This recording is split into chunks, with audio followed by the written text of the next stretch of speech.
महाराज दशरथ ने भी किया था माता सीता के साथ एक घोर पाप। दोस्तों, सीता हरण की कहानी तो सब कोई जानता है, लेकिन इसके पीछे का कारण कोई नहीं जानता कि महाराज दशरथ की एक गलती के कारण हुआ था माता सीता का हरण। अगर महाराज दशरथ इतनी बड़ी भी नहीं करते तो शायद माता सीता का हरण नहीं हो पाता।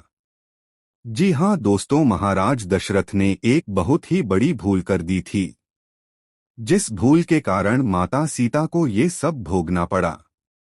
दोस्तों, महाराज दशरथ की वह कौन सी गलती थी जिसके कारण माता सीता को इतने सारे कष्ट झेलने पड़े? अगर आप भी जानना चाहते हैं तो वीडियो को अंत तक देखें। नमस्कार दोस्तों, आपका हमारे YouTube चैनल। दोस्तों, रामायण की कथा तो आप सभी ने सुनी या पढ़ी होगी, जिसने श्री राम और माता सीता के जीवन से जुड़े पहलुओं को दिखाया गया है।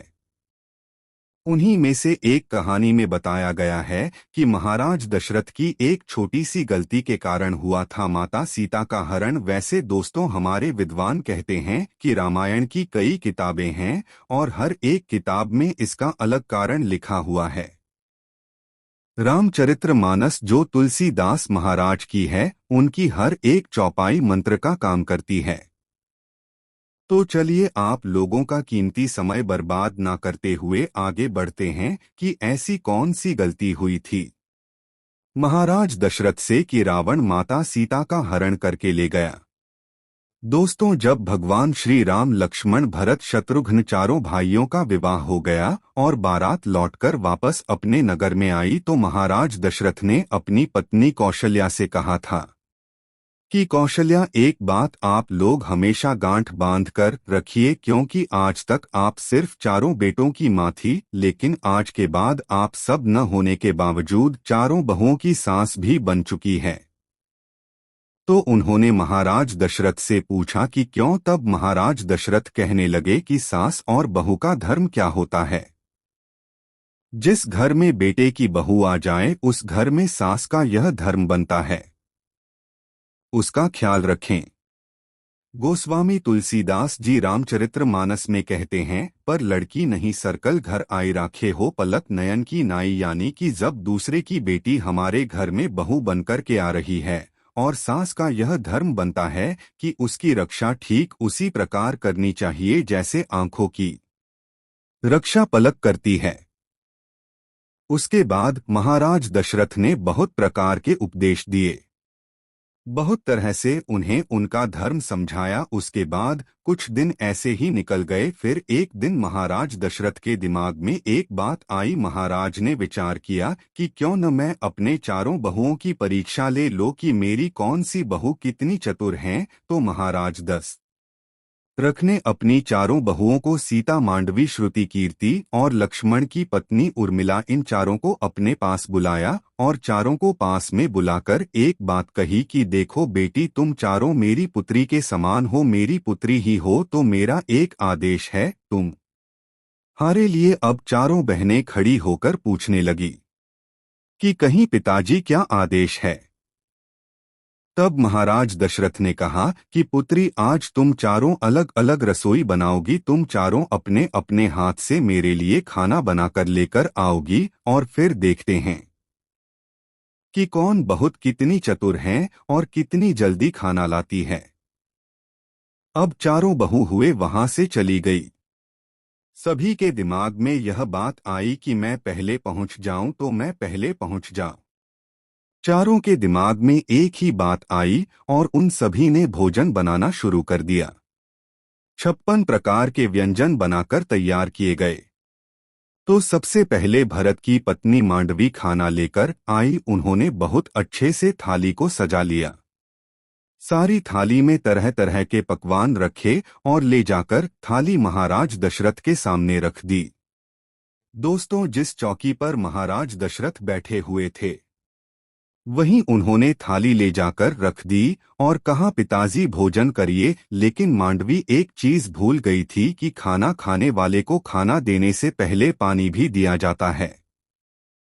महाराज दशरथ ने देखा कि भारत की पत्नी आई है, तो चलो कोई बात नहीं, अभी छोटी है, नादान है, शायद अकल आ जाए। महाराज दशरथ ने माधवी के हाथ से भोजन की थाली ले ली और वहीं पर रख ली और बोले, बेटा आप जाओ, हम थोड़ी देर में भोजन कर लेंगे।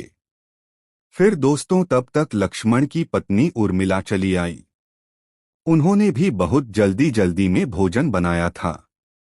उर्मिला ने भी एक थाली में भोजन सजाया, साफ सफाई अच्छे तरीके से भोजन थाली में लगाया और थाली सजाने के बाद उर्मिला भी भूल गई कि महाराज दशरथ को पानी भी देना है। दोस्तों और मिला भोजन की थाली लेकर के अपने ससुर महाराज दशरथ के पास में पहुंच गई।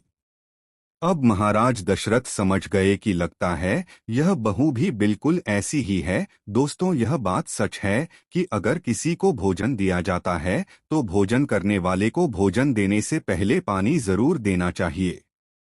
लेकिन उर्मिला भी भूल गई। महाराज दशरथ ने उनके हाथों से भी थाली ले ली और बोले, बेटा आप भी जाओ, भोजन हम कर लेंगे।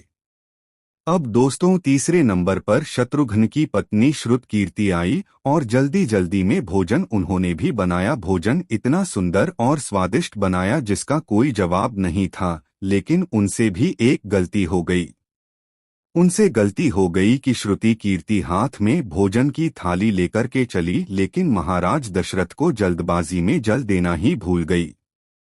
अब महाराज दशरथ ने श्रुतकीर्ति के हाथ से भी भोजन की थाली ले ली और वहीं पर रख ली और वहीं पर रखने के बाद कहा कि पुत्री आप भी जाइए, हम थोड़ी देर में भोजन करेंगे। तीनों थाली रखी है, भरत की पत्नी की, लक्ष्मण की पत्नी की और शत्रुघ्न की पत्नी की, लेकिन महाराज दशरथ ने किसी में से एक भी ग्रास भोजन नहीं किया। अब महाराज दशरथ को इंतजार था। माता सीता का वे विचार कर रहे थे कि जैसा भोला भाला मेरा बेटा राम है और मुझे लगता है कि उनकी पत्नी सीता भी उतनी ही भोली भाली है, क्योंकि बाकी बहुत थोड़ा थोड़ा चतुर थी, इसलिए भोजन बनाकर जल्दी ले आई। लेकिन उधर जगत भवानी माता सीता ने बहुत सुंदर तरीके से भोजन बनाया, इतने सुंदर तरीके से कि जिसमें से सुगंध ही कुछ अलग आ रही थी। और माता सीता ने एक थाली में भोजन लगाया, 56 प्रकार के व्यंजनों को एक थाली में लगाया और अपने हाथ में थाली उठाकर चलने के लिए तैयार ही हुई। तब तक माता सीता को ध्यान में आ गया कि किसी को भोजन देते हैं तो भोजन देने से पहले पानी दिया जाता है। अब माता सीता ने विचार किया कि मुझे तो पहले से ही इतनी देर हो गई है और मेरी तीनों बहनें ससुर के पास भोजन लेकर पहुंच गई होगी, मेरे पिताजी मेरे बारे में क्या सोचेंगे। तब दोस्तों माता सीता ने कौन सा काम किया। सीता माता ने एक हाथ में भोजन की थाली और दूसरे हाथ में जल का लोटा लिया। महाराज दशरथ बीच चौके पर बैठे हुए देख रहे हैं और रसोई से जैसे ही माता सीता एक हाथ में भोजन की थाली लेकर दूसरे हाथ में जल का लोटा लेकर रसोई की चौखट से जैसे ही एक पैर अंदर और एक पैर बाहर रखती है तो महाराज दशरथ की नजर उन पर बढ़ गई कि सीता तो आ गई, लेकिन मुझे लगता है कि वह थोड़ी देर में जरूर आई है। लेकिन मेरी बड़ी बहू बहुत ही चतुर हैं, वह एक हाथ में जल का लोटा एक हाथ में भोजन की थाली लेकर के आ रही है। तब दोस्तों क्या हुआ, सीता माता ने भी देख लिया कि पिताजी मुझे देख रहे हैं, पता नहीं क्या जवाब देंगे, ऐसे विचार सोचती हुई माता सीता चली आई। तब तक क्या हुआ दोस्तों, थोड़ा सा हवा का झोंका आया और हवा के साथ एक तिनका उड़ता हुआ रहा था। ऐसे में महाराज की निगाह सीता के ऊपर थी और सीता की निगाह उस तिनके के ऊपर। माता सीता तिनके को देखकर सोच रही है कि अब मैं क्या करूं। इतने में ही दोस्तों वो तिनका उड़कर खाने की थाली में गिर गया। दोस्तों कहते हैं कि होने को कोई टाल नहीं सकता। अब माता सीता सोचने लगी कि अब मैं क्या करूं। अगर यह थाली पिताजी को दूंगी तो पिताजी कहेंगे कि यह कितनी पागल है, यह दिन का पता नहीं कहां से उड़कर आया है और भोजन अशुद्ध हो गया है। और अगर मैं वापस जाती हूं तो पिताजी कहेंगे कि एक तो यह आई इतनी देर से और अब पता नहीं क्या भूल गई है कि 2 बार देने गई है, और तीसरी बात कि मेरे हाथ दोनों घिरे हुए हैं, मेरे एक हाथ में तो थाली है और एक हाथ में जल का लोटा। अब इस दिनके को उठाओ तो उठाओ कैसे। दोस्तों, माता सीता कोई साधारण स्त्री नहीं, माँ भवानी थी। भवानी मैया को ऐसी बातें सोचते सोचते क्रोध आ गया। इतना क्रोध आया कि जब माता सीता की दृष्टि उस दिनके पर पड़ी तो उसे राख बनाकर उड़ा दिया।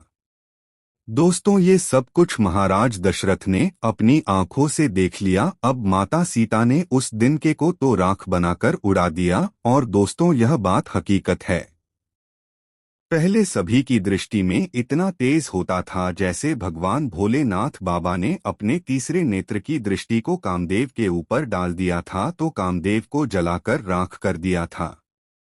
इसी आंख की दृष्टि को गंधारी ने अपने बेटे दुर्योधन के ऊपर डाल दिया था तो दुर्योधन का संपूर्ण शरीर वज्र का कर दिया था। और इसी आंखों की दृष्टि को कपिल महात्मा ने सगर के 60,000 पुत्रों पर डाल दिया था।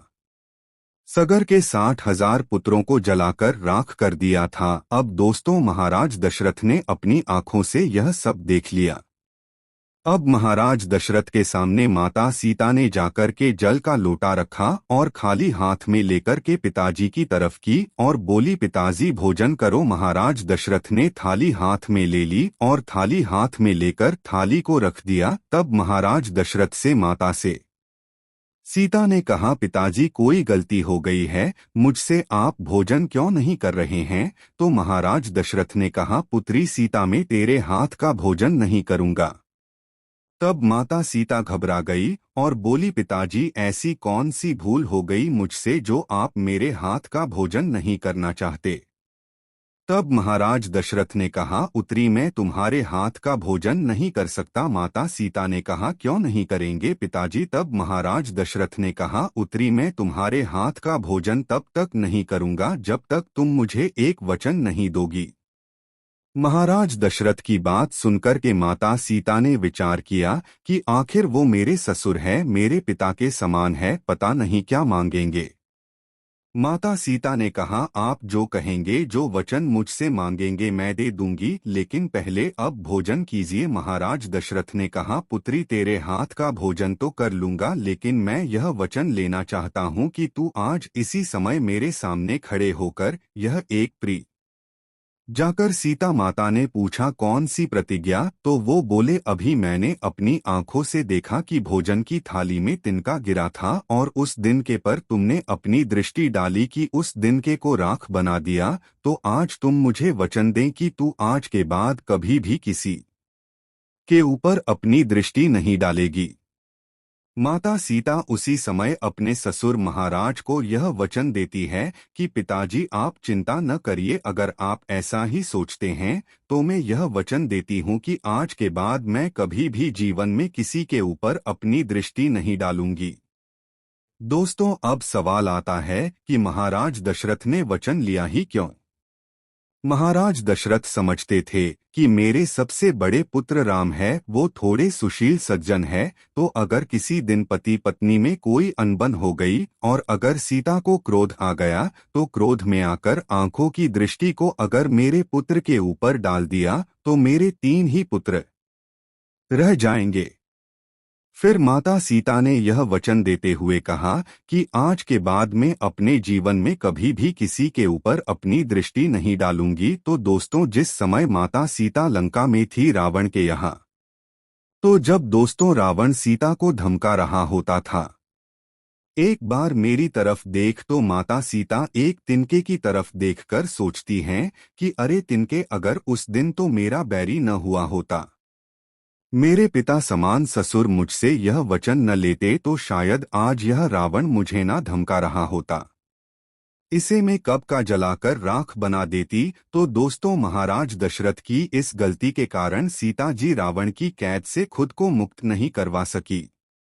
दोस्तों, वीडियो पसंद आई तो लाइक और शेयर करें, और वीडियो को अंत तक देखने के लिए आपका बहुत बहुत धन्यवाद।